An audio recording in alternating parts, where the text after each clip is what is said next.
덥다. 지금 여기는 산골소년의 그 샘 바로 위. 뭐 하러 왔냐면요. 돌복숭아, 개복숭아를 채취하러 왔어요. 저희 집 위쪽으로 개울을 타고 복숭아 나무들이 몇 그루가 있는데 일부는 작년에 전지한답시고 너무 많이 베었더니 가지는 많이 나왔는데 열리질 않았어요. 저도 그걸 잘 몰라가지고 조금만 전지를 올해를 생각했으면 조금만 전지를 할 거를. 예. 그리고 여기 지금 왔는데 숲속에 있다 보니까 복숭아가 그렇게 많이 열리질 않아요. 이게 저기 저 밑에 쪽 저희 집 가까운 데 쪽은 아무래도 좀 햇빛을 잘 보니까 많이 열리는데 여기는 햇볕을 제대로 보지 못하기 때문에 복숭아가 잘 안 열렸습니다.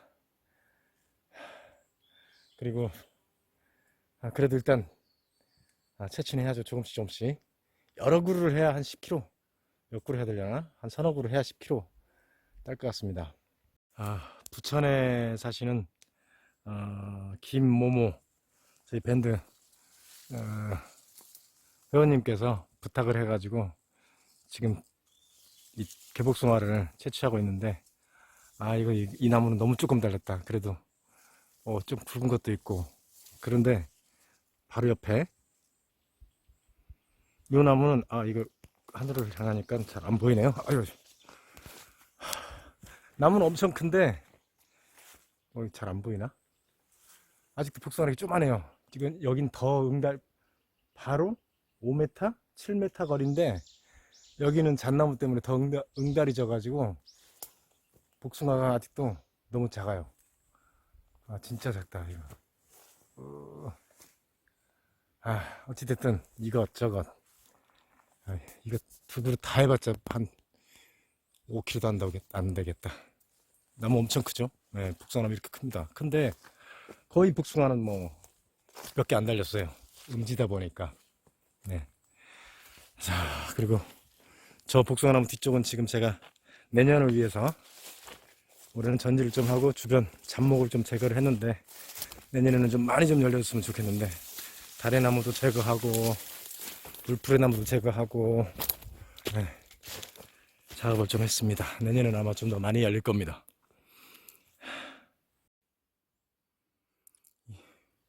이 복숭아 가지를 전지해가지고 지금 복숭아를 따다 보니 이런 큰 벌레가 깜짝깜짝 놀랍니다. 복숭아를 딱 따려고 하는데 예전에 그 깨대에 많이 붙어있던 그 깨벌레라고 우리는 그랬었는데 좀 징그럽죠. 네. 복숭아 가지를 아주 큰 가지를 베었습니다. 이렇게 해야만 그 복숭아 나무에서 그 다음에 올해에 가지가 많이 발생해 나와가지고 내년에는 못 답니다. 그 다음에 내명년부터 복숭아가 열리기 시작하는데 따기도 좋고 많이 열리죠. 아이고 이를 어쩌나. 복숭아 딴답시고 주변 잡목 제거하고 달의 덩쿨을 잘라줬더니 그 달의 덩쿨 사이에 이런 새집을 지어놨네요. 근데 이게 뚝 떨어졌어요. 미안해. 지금 엄청 튼튼하게 잘 지어가지고 이렇게 가운데는 잣나무 그 이파리로 곧 이제 알 낳을 준비를 한 것 같은데 미안해서 어떡해. 저희 집 지금 처마 밑에도 무당새? 무당새인지 아무튼 그 녀석이 지금 열심히 집을 짓고 있는데 새 집을 하나 지어주지는 못할지언정 이걸 망가뜨렸으니 이걸 어디다 올려놓는다고 새가 다시 돌아오진 않을 겁니다. 예전에 어렸을 적에 제가 해보니까 이건 산골소년이 자연을 잠시 파괴했네요. 오늘은 정말 반성하는 날. 잘 보고 해야지. 앞으로는 정말 앞으로는 조심해서 자연을 가꾸겠습니다. 이제 봤더니 아니네요. 나무에서 떨어진 게 아니고 이게 그냥 땅 위에 있는 거면 땅 위에다 집을 지은 거네. 흙이 이렇게 잔뜩 있지 않습니까? 아, 저기 그냥 저는 어쩐지 이렇게 떨어져 있더라고요. 좀 밑에 있었는데 그 자리 거기에 그늘져서 저기 했는데 그늘을 제가 제거를 했네 결국은. 이 새는 무슨 새인지 모르겠는데 이렇게 흙덩어리 아닙니까? 흙 위에다가 제비집 비슷하게 이렇게 제비가 원래 진흙으로 짓는데 이 진흙과 이 저기 건초 요걸 배합해 가지고 제법 탄탄합니다. 이게 새집 밑둥입니다. 바로 요 밑에서 저기 했는데 여기 그늘을 제거해 가지고 여기에 있었습니다. 여기 이게 뭐 물가에 사는 새인가? 저 밑에다 놔둬야 되겠다. 근데 비 오면 어차피 이거 안 되는데. 여기는 햇빛이 너무 쨍쨍하니까 안 되고, 혹시 모르니까. 여기는, 살려나? 예. 여기도 한번 놔둬보겠습니다. 여기는 갈대가 우거져가지고 눕고 보이시죠? 예. 이렇게 되면 혹시 이곳으로 와서 살지 모르겠습니다. 원래 있던 자리는 제가 위에 나무를 제거해 버렸기 때문에 볕이 너무 많이 들어서 절대 거기서는 살지 않을 겁니다. 제발 와서 알을 낳아다오. 이 이슬방울처럼 맺힌 이 개복숭아 진액, 예. 진액이죠. 이건 이슬이 아닙니다. 카메라 들이대고 이렇게 하려니까 힘드네요. 말랑말랑하죠? 예. 요게 뭐 약이 된다고 그러네요. 요거만 또 채취해서 나무에서 이 개복숭아 진액만 채취해가지고 파시는 분도 계시더라고요. 이것만 약에 쓴다고. 예, 뭐 잘은 모르겠습니다. 개복숭아 자체를 먹는 게 나은 건지 진액만 먹는 게 나은 건지 제 생각으로는 개복숭아를 그냥 먹는 게 낫지 않을까라는 생각입니다. 예. 그래서 이 마지막 지금 이 나무 하나를 통째로 했는데 마지막 개복숭아 두 알이 남았는데 두 개를 채취하기 전에 잠시 사진을 찍었습니다. 또 이게 전체 이게 보여드릴게요. 얼마나 이 숲속에 있는 개복숭아는 이게 나무 하나를 전체 베었습니다. 사실은. 예, 지금 일정 높이만큼 남겨두고 내년에 따기 좋게 그러면 저기 멀리 보이는 저 어디야?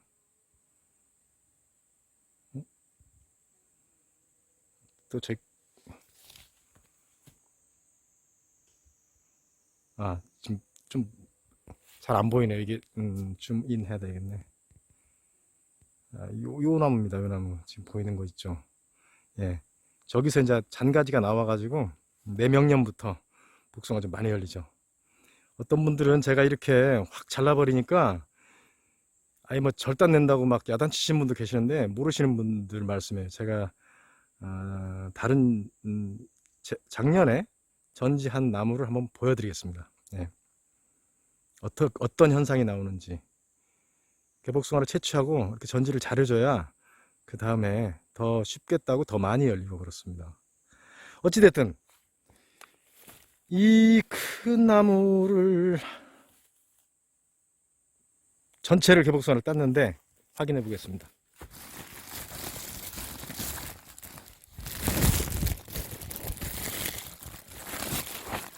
자, 1kg 안 되네. 1kg 뭐야? 이게 전부입니다. 이게. 잠시. 이거 정말. 예. 이게 전부입니다. 뭐 화면상으로 보니까 많아 보이죠? 1kg가 뭐야, 이거? 진짜. 보세요. 자. 밑에 묵직하게 좀 보이죠? 예. 제 손이 이렇게 크죠?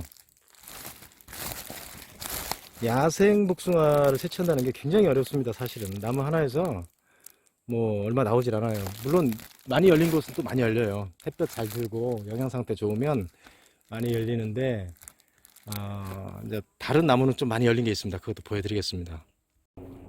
여긴 제가 며칠 전에 풀을 깎아놨어요. 저기 제가 저의 산책길, 샘 올라가는 길입니다. 자, 여기 뭐 헬리콥터가 날아가네. 요 나무는 이게 지금 북소나무가 전지를 안 해놓으니까 그냥 자연 상태로 이렇게 막 저기 막 부러지고 이래가지고 수영이 엉망이죠. 조금 열렸네요. 조금 전 거보다는 좀 많이 딸 것 같습니다. 얘도 이번 기회에 제가 전지를 좀 잘 해가지고 내년에 좀 더 쉽게 따고 많이 딸 수 있도록 전지를 한번 해보겠습니다. 개복숭아, 야생 개복숭아, 자연산 개복숭아 대해서 오해하시는 분들, 잘 모르시는 분들이 계셔요. 제가 그 점에 대해서 분명히 여기서 지적을 안 할 수가 없습니다. 어느 분이라고 제가 말씀은 안 드리겠는데 그분도 그 야생의 뭐 사냐초부터 채취해 가지고 많이 판매를 하십니다. 근데 그분이 말씀하시기를 야생 개복숭아는, 자연산 야생 개복숭아는 퍼렇다, 녹색이다, 붉지 않다 그러는데 결코 그렇지 않습니다. 지금 제가 서 있는 이곳은 볕이 잘 드는 곳입니다. 양지 쪽을 바라보고 개복숭아들이 이렇게 그 가지를 뻗고 크고 있어요. 자, 보시면 지금 요거 개복숭아고 저 밑에도 개복숭아, 저 밑에도 개복숭아입니다. 여기서 저는 이제 가장 많이 채취를 하는데 양지 쪽이다 보니까 햇볕이 잘 들다 보니까 개복숭아도 많이 열려 있고 붉습니다. 햇볕을 보면 복숭아가 이렇게 햇볕이 보이는 쪽만, 지금 제가 카메라를 들이대는 쪽이 남쪽입니다. 남쪽 방향.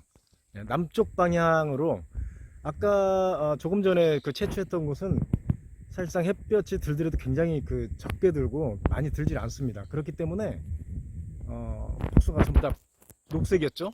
그런데 이곳의 치는 이렇게 붉은색을 띱니다. 그렇죠? 야생이어서 파란색이야 되고 뭐 재배하면 붉은색이다? 결코 그렇지는 않습니다. 재배하는 것들은 대부분 양지 바른 그 밭에서 이제 재배를 하다 보니까 붉은색을 좀 아무래도 전반적으로 띠겠죠. 근데 야생 것이라 해도 붉을 수도 있고 녹색일 수도 있습니다. 그 햇볕 양에 따라 가지고 다를 수밖에 없습니다. 보십시오. 여기가 어떻게 뭐 밭입니까? 재배한 겁니까? 잣나무 그루터기 밑에 지금 어렵게 이 복숭아가 자랐죠. 자, 돌려서 바로 밑에 저 나무를 한번 보겠습니다. 이것도 붉으스레하죠? 햇빛이 더 많이 드는 곳입니다. 이곳은. 보십시오. 붉으스레합니다. 여기가 뭐 재배한 겁니까? 이 옆에 뭐 신나무니 뭐 더 덤불에다가 단지 저의 이제 산책로 옆에 있는 여기는 개울이고, 자, 360도로 돌아봐도 저 멀리 저의 이제 그 구절초밭, 지금 망초밭이 되었네요. 있고요. 자, 야생 상태에서 자라지만 햇볕을 많이 보면, 자, 여기가 이제 복숭아나무 밑둥이죠. 쫙 올려보면, 지금도 해가 이제 넘어가기 직전인데 햇볕을 받고 있습니다. 오늘 아침까지 비가 와가지고 오늘은 흐린 날이라서 뭐 햇볕이 강하게 내리쬐진 않는데 지금 햇볕이 어찌됐든 제 머리 위로 햇볕이 구름 사이로 비치고 있습니다. 그래서 여러분들이 야생이냐 재배냐 이거를 뭐 색 가지고 구분할 수는 없습니다.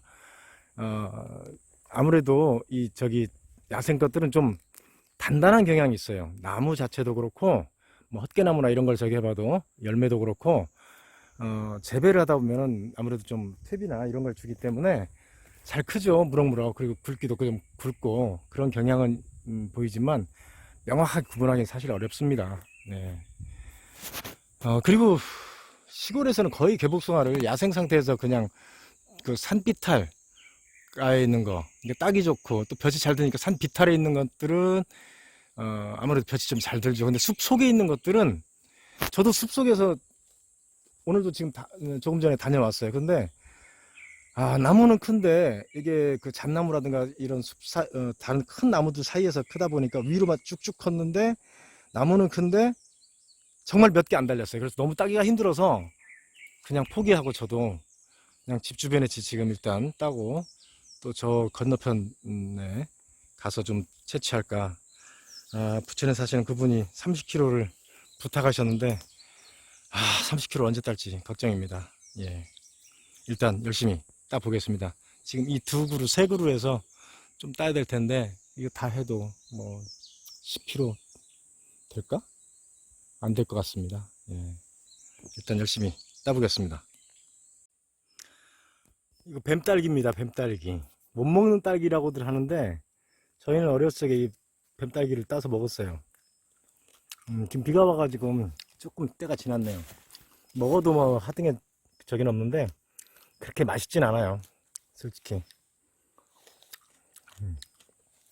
비가 오니까 심심하니 정말 더 맛없네. 예쁘죠, 그런데.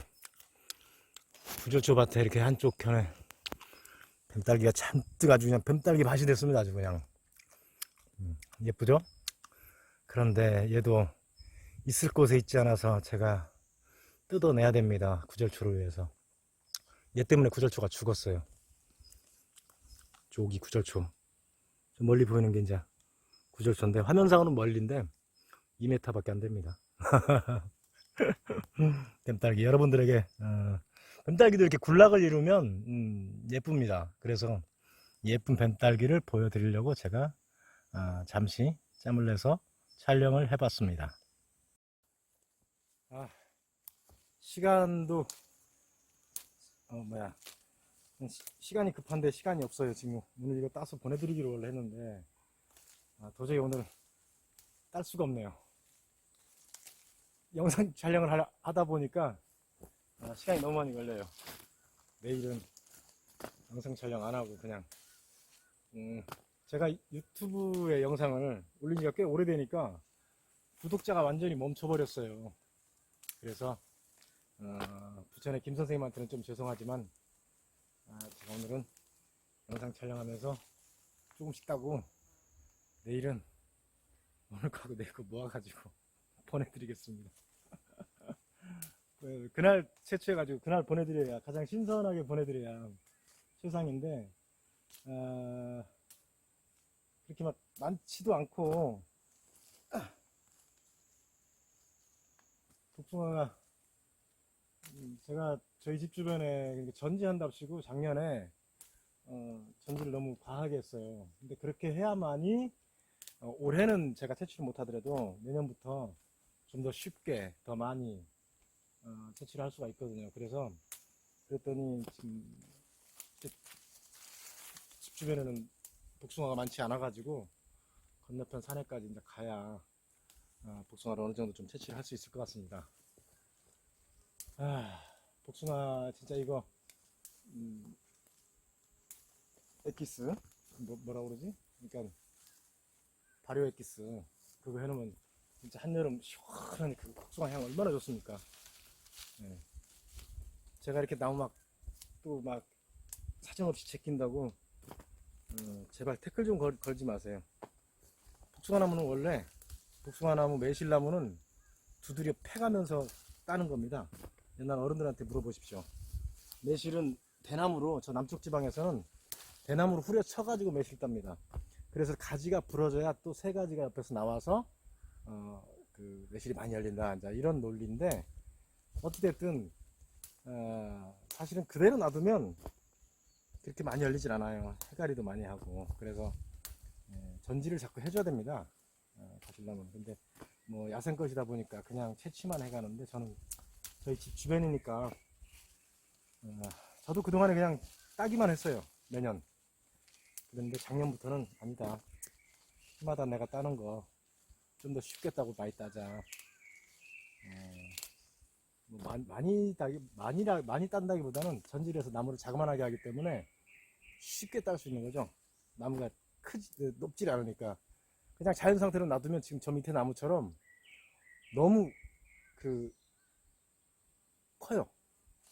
그래가지고 뭐 올라갈 수도 없고 어차피 전지를 해야만 되고 또 봄에 꽃이 피었을 때도 아담한 이렇게 자그마한 나무에서 이렇게 분홍색 꽃이 확 피면 멋있죠. 저는 그런 게 좋더라고요. 물론 큰 나무도 나름대로 멋은 있죠. 이거 다 따봤자 얼마 안 되네. 이렇게 따고 이 나무도 확 잘라버릴 겁니다. 태클 걸지 마세요. 나무를 위해서, 저를 위해서 자르는 겁니다. 나무에게 아무런 해가 되지 않습니다. 이게 전지의 개념이 없으신 분들이 무조건 나무는 가지 하나를 꺾으면 안 된다라고 생각하시고, 또 정원에 꽃을 기르시는 분들도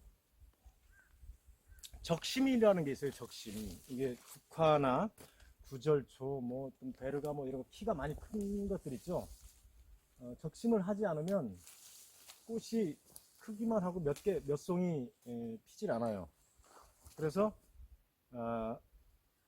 적절한 시기에 뭐 5월 적심도 있고 6월 적심도 있고, 그런데 적절한 시기에 그 순자르기라고 그러죠.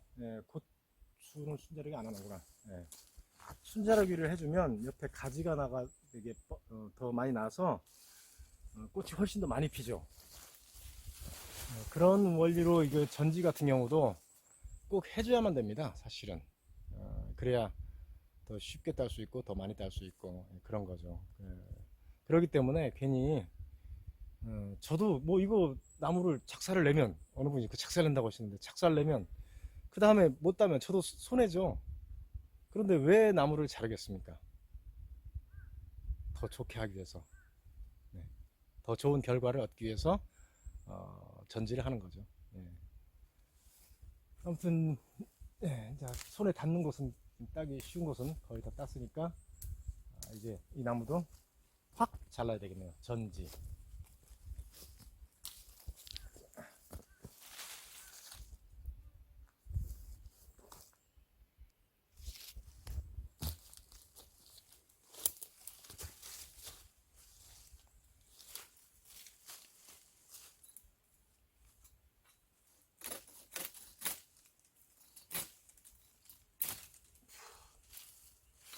이렇게 확 잘랐습니다. 요 나무만 지금 남겨뒀는데, 이게 이제 사실 옆에 거를 잘라줘야 될지 저걸 피해야 될지 모르겠네.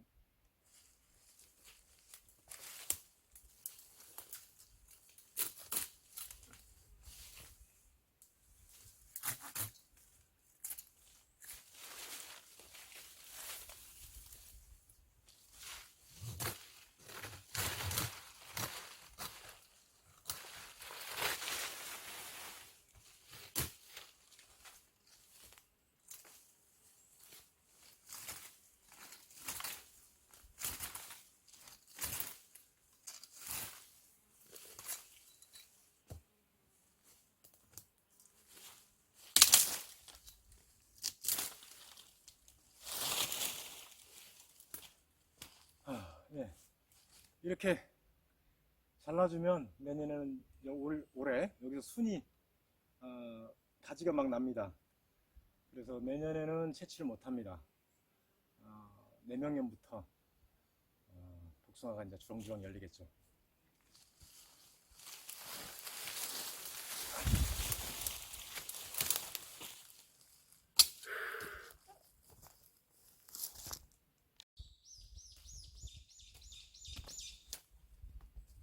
네, 이 복숭아는 아까 설명드린 대로 이렇게 좀 불그스레합니다.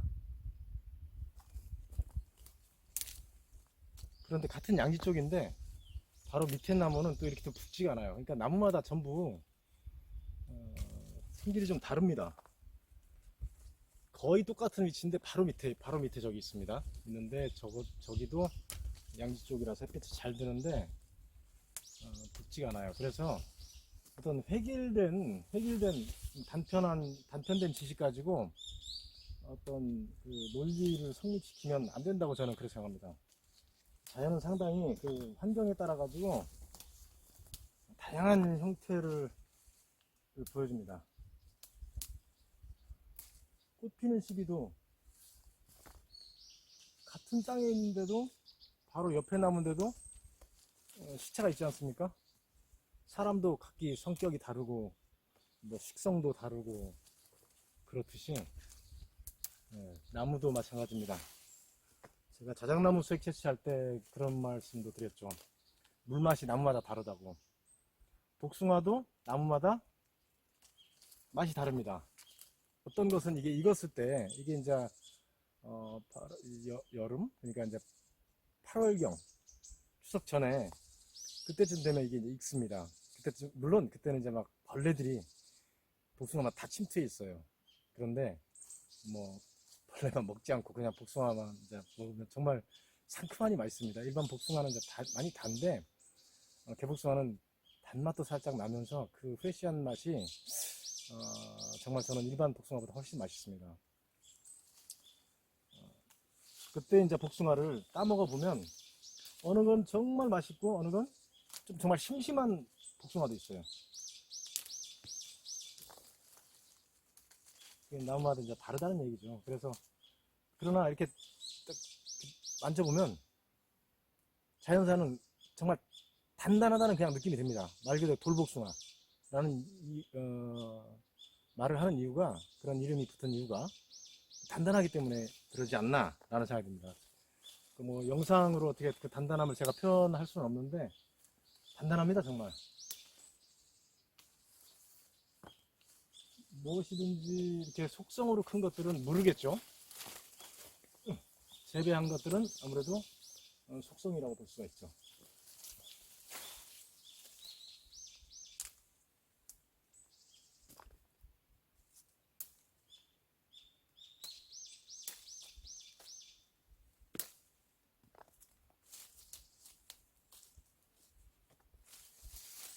딸기 좋은 곳은 이렇게 가지를 당겨서 따고, 이 나무도 역시 전지를 해주려 합니다.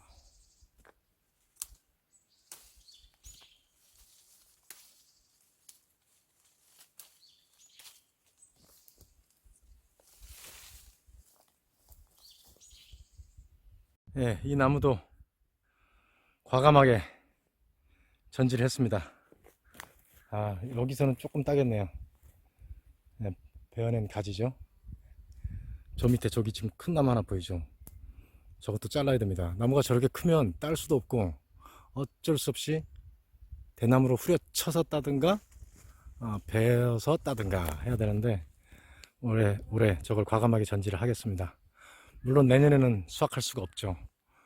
내명년부터 수확이 가능한데 이것도 잔가지를 또 전지를 해줘야 되는데 이건 전지 가위를 들고 와서 짬짬이 하렵니다. 이 개복숭아 나무가 작년에 약 한 30kg 정도를 채취했던 개복숭아 나무입니다. 그런데 제가 이 나무를 지금 그 굵은 부분 있죠. 그래서 과감하게 전지를 했습니다. 전지를 했더니 유튜브를 보신 분이 이렇게 댓글을 다셨어요. 아주 작사를 내는구만 작사를. 물론 그분을 제가 비난하는 건 아니고요. 그분도 아마 그러니까 농담식으로 댓글을 달지 않았나 하는 생각도 듭니다. 그런데 자, 작년에 그렇게 과감하게 잘랐는데 저렇게 무성하게 잔가지가 많이 나왔죠. 여기서 이제 좀 굵은 가지만 남겨두고 더 잔가지들, 그래서 이제 한 번 더 2차 전지 작업을 해야 되겠죠.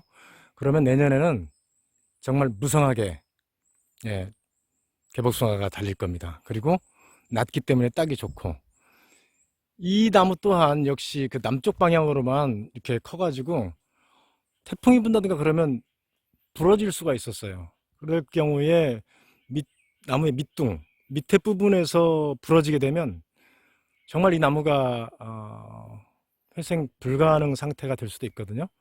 그래서 사전에 전지 작업을 이렇게 해준 겁니다.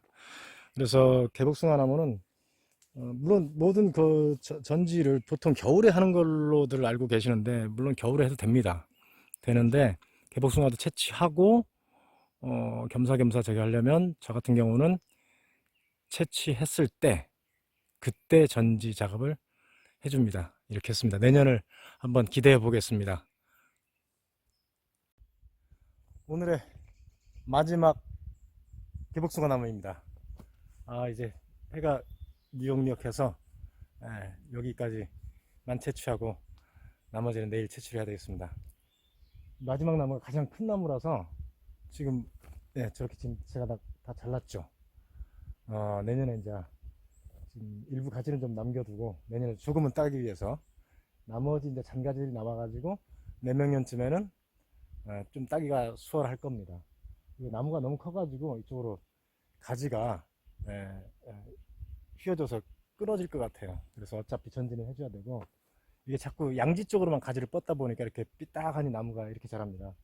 전지를 해주지 않으면 결국은 자연 상태에서 가지가 부러지게 돼 있어요. 보십시오. 와, 결국 저 위에서는 그 응달진 곳에서는 정말 뭐야 500g 나무 하나에서 물론 큰 나무는 아니지만 그만큼밖에 못 땄어요. 그런데 지금 여기에서는 이 나무 하나 가지고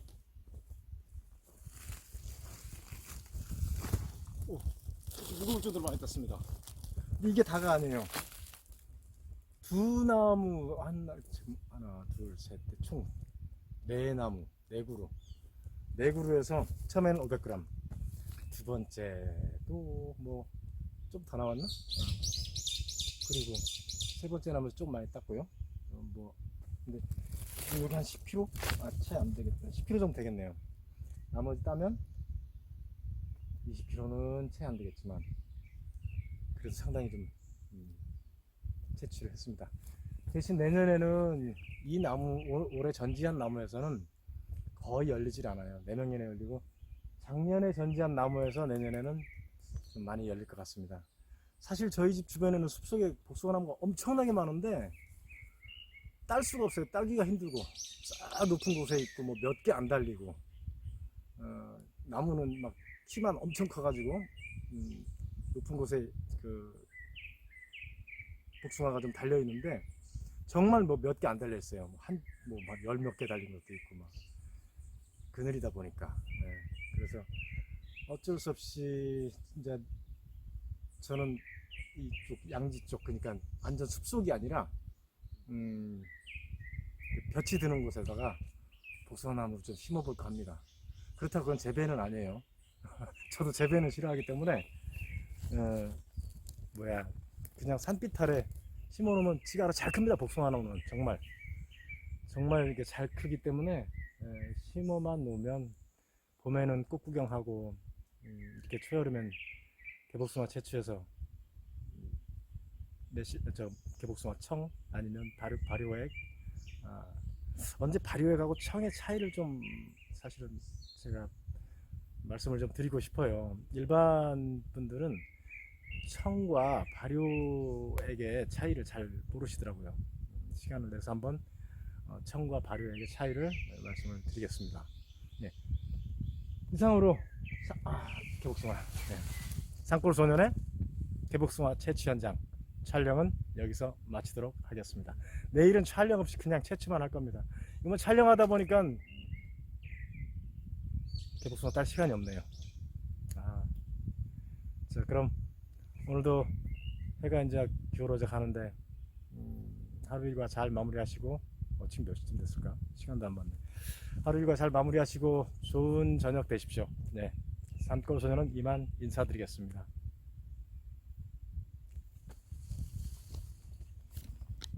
영상을 마무리했는데 긴급 상황이 발생했습니다. 지금 저기 좀 위쪽에서 멧돼지 녀석이 돌을 막 엄청 굴리면서 씩씩거리는 소리가 나서 제가 고함을 막 허이 허이 하면서 했더니 지금 잠잠해졌네요. 정말 산골에 사는 게 저는 귀신도 안 무섭고 아무것도 무서운 게 없는데 멧돼지 처음 이사 왔을 때 멧돼지에게 놀라가지고 그 뒤로 멧돼지를 한 2번 봤죠. 현장에서 직접 이렇게 마주치지는 않았는데 아무튼 너무 가까운 곳에서 멧돼지도 놀라서 달아나고 저도 깜짝 놀라서 달아나고 그리고 저희 집을 나가다가 정말 집채만한 순멧돼지하고 그보다 훨씬 작은 암멧돼지를 한번 만난 적이 있는데 차량으로 헤드라이트를 밤인데 아무리 이게 헤드라이트를 깜빡여도 그 순멧돼지는 자신감이 있어서 그런지 달아나질 않았습니다. 천천히 어슬렁 이렇게 그 밭으로 해서 밭으로 내려가더라고요. 조금 전에도 멧돼지 녀석이, 아까 제가 올라왔을 때 저 위에 그 멧돼지들이 비가 오고 난 뒤에는 지렁이 잡아먹느라고 축축한 곳, 이런 곳에서 참 많이 활동을 합니다. 그리고 저희 구절초밭 같은 경우도 풀을 이렇게 무더기로 쌓아놓으면 거기에 지렁이가 생겨요. 그러면 그거를 그 멧돼지가 코로 이렇게 땅을 이제 해빈다고 그러나, 이렇게 저기 뭐 코로 이제 지렁이를 잡아먹어요. 그러면서 잡초 제거도 또 경우에 따라서는 깔끔하게 해줍니다. 그 이랑, 이게 이제 그 고랑이죠. 실은 뭐 고랑이 아니라 그냥 이렇게 1m 정도 간격을 띄어가지고 구절초를 심었는데, 그 사이를 멧돼지가 지렁이를 잡아먹느라고 잡초 제거를 해준 적도 있습니다. 여러 차례 가끔 그럽니다. 진짜 마무리하겠습니다. 멧돼지 때문에 깜짝 놀라가지고 이 소리를 여러분들에게 들려드리고 싶은데, 카메라를 켜놓은 순간 멧돼지는 이미 멀리 달아나고 말았네요. 네, 이상 산골소년의 멧돼지? 네, 멧돼지에 놀란 산골소년 마치겠습니다.